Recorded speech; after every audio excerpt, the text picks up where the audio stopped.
Ito po mga ka-DJ TV printer vlog, kung makikita nyo, ganyan lang yung quality nung kanyang printout, sobrang clag. Ayan, Brother MFC J3540DW. So paano natin masosolve yung ganyang problema sa printout, no? So long press nyo lang itong home button.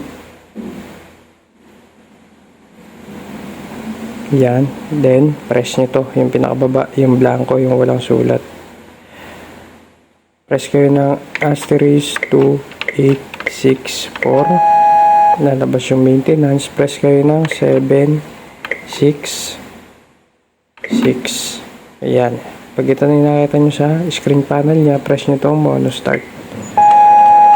Ayan. Mag-click cleaning na yan. Medyo matagal. So, antayin nyo lang matapos.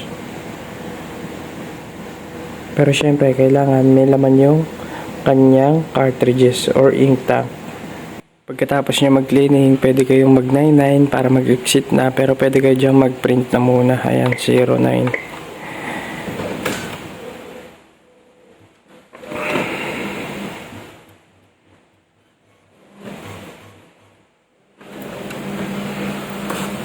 So, ito na yung So, ito na yung resulta. Medyo maganda na kumpara sa kanina. Diba? Yung kanina walang wala eh.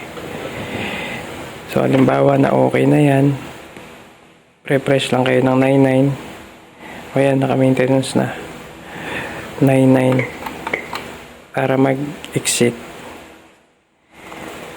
Yan. So ayun lang, kung nakatulong sa inyo yung video na to, huwag niyo po kalimutang mag-subscribe. Happy printing!